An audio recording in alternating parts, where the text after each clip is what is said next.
Som SC. Tudo em som automotivo. www.somsc.com.br. E aí, gente, beleza? Bom, aqui vamos fazer um vídeo sobre o novo crossover da Som Digital SDX 4.1 de 5 vias. Mas antes de começar o vídeo, bom, primeiramente temos que instruir os clientes a lerem sempre o manual, né? Nele vem várias informações, praticamente tudo que o produto faz, como ligar, os cortes dele e tudo mais, beleza? Então, muito importante aí, tem várias dicas também, cortes de alto-falantes no final, achei bem interessante esse manual, aqui ó, parte de corte para driver, falante, médio grave, alguma coisa assim. Então, muito interessante aí sempre dar uma olhada no manual antes de iniciar a mexer no equipamento. Isso serve para todos. Segundamente, falando sobre as frequências. Muitas vezes, pessoas às vezes compram esse tipo de equipamento, mas não sabem realmente o que é 50, 60, 70 Hz, o que é LPF, HPF. Então eu vou botar um link aqui embaixo desse vídeo, apontando para dois vídeos que a gente fez aqui na Som SC. Um deles é sobre frequência e o outro é sobre corte LPF e HPF. Quanto a esse crossover, eu vou mostrar para vocês todas as configurações de entrada, saída e algumas dicas de usos entre todos os canais, né? Que tipo de falante, woofer, driver, tweeter é mais indicado para cada via e cada corte recomendável. Beleza, gente? Bom, para começar vamos falar das entradas. Ele tem duas entradas, front e rear, né? A frontal e a traseira.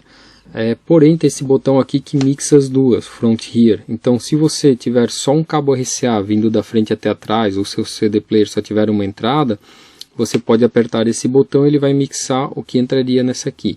Então apenas uma entrada já basta.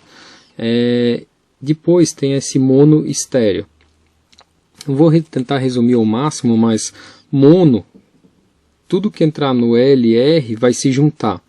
Então tem algumas músicas que são gravadas com o som indo de um lado para o outro, mais usado em home theater, ou som interno automotivo, que você escuta alguns instrumentos da música indo de um lado para o outro, depende da gravação.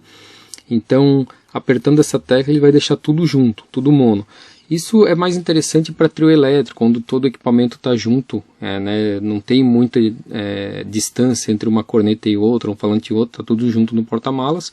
Então é legal até o mono, que deixa o som até um pouco mais forte, porque sai tudo junto. Se não, se vai usar mais para som estéreo ou também com som estéreo, daí deixa estéreo. Beleza, gente? Agora vamos para o phase, que na verdade é a inversão de fase do alto-falante, né? Temos dois phase, um geral e um outro só na via de subgrave. Ele é mais utilizado para inverter a fase quando há cancelamento de fase, normalmente entre dois falantes, principalmente quando se utilizam a mesma frequência.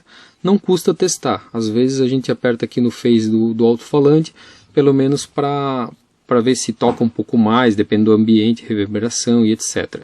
Então fica a dica aí se quiser testar, mas normalmente em 0, beleza?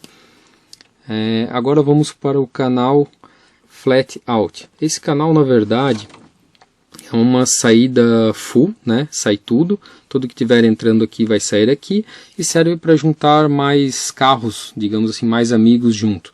Então você pode pegar essa saída aqui, um cabo RCA com P2, por exemplo, se o seu amigo tiver um CD com entrada auxiliar P2 frontal, ou até um RCA na entrada auxiliar traseira do CD dele, ou até entrar em outro crossover, na principal do outro crossover, e daí todo o som que sair aqui que vier do seu player vai sair no dele também. Dá para juntar mais carros, claro, é só emendar vários RCAs aí, dá para juntar mais carro que tem um volume. E liga e desliga dessa chave aí também. Beleza? Então vamos começar agora pela primeira via de subgrave, né? Ela começa em flat, 30 Hz, 50 e 80, 24 dB, que é um corte mais firme, certo?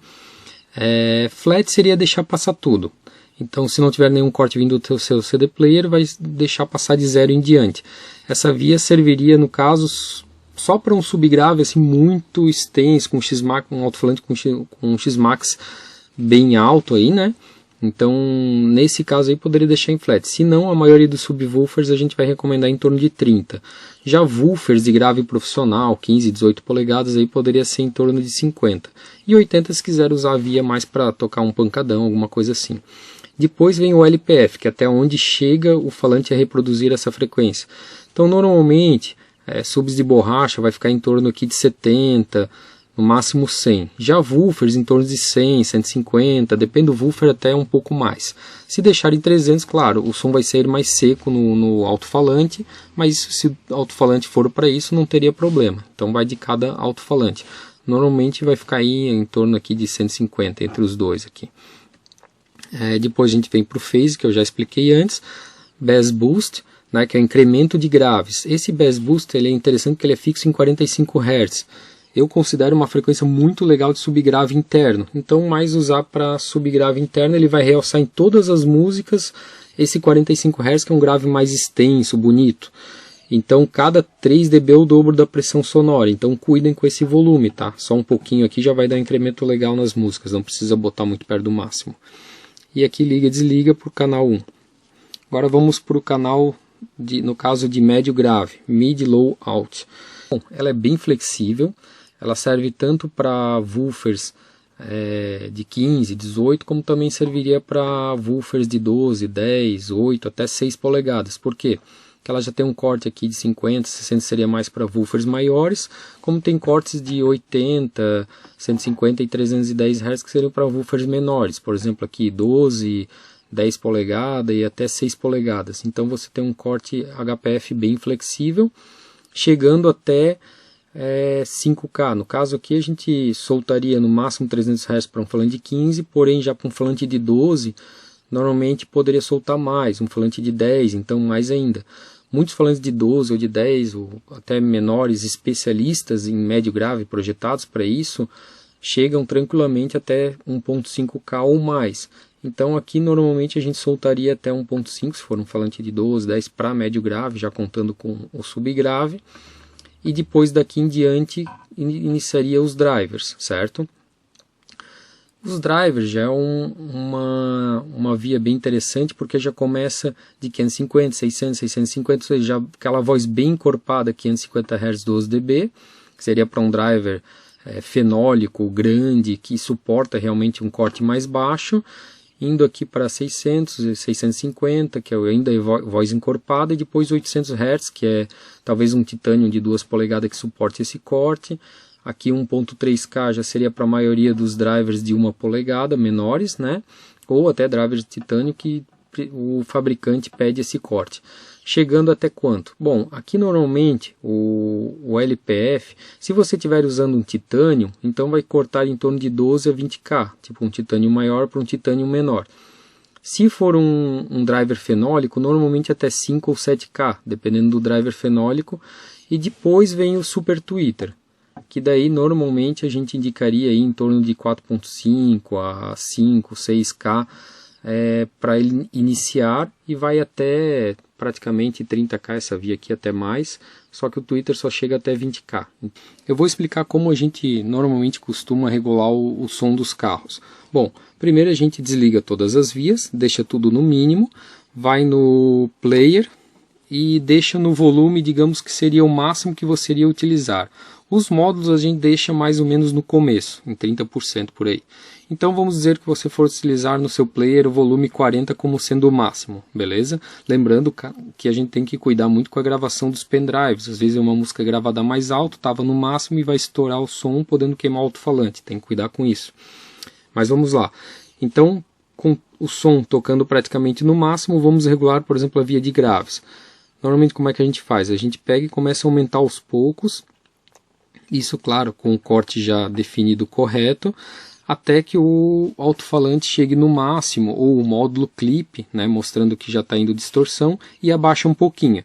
Então já estaria regulado o máximo da via de graves. Depois faria isso com todas as outras vias. Claro, tem módulos que não vão clipar, porque não tem LED clip, você tem que ir de ouvido, sabendo que quando aumentou mais do que aquilo ali não mudou nada, então já estava no máximo. Depois, isso, claro, desligando uma em uma. Depois a gente liga todas junto, e aí vai atenuando, aqui no caso o volume de todas as vias, para todas elas ficarem num volume semelhante, tipo o mesmo decibel que você está ouvindo, o mesmo volume de graves, ficar semelhante ao médio grave e ao médio agudo, ou seja, você não vai ter sobra de nenhuma delas. E por fim, daí sim que se usaria um equalizador, no caso muitos players já vêm com equalizador legal aí, para equalizar a gosto, beleza? Então essa é uma dica para uma regulagem aí completa do som. Lembrando também que esse crossover pode ser usado apenas para som interno, por exemplo, aqui seria a via de subwoofer, como eu já expliquei. Depois viria um kit 2 vias, por exemplo, você poderia ligar aqui nessa via, o woofer, indo digamos de 80 a 5K, e um tweeter de painel, no caso, poderia ir aqui de 5K em diante, né? Então daria para várias configurações esse crossover aí, bem pensado. Parabéns para o fabricante, realmente diversas opções de corte bem minuciosas. E é isso aí. Espero que tenham gostado. Um abraço. Som SC. E não deixe de curtir a nossa página no Facebook.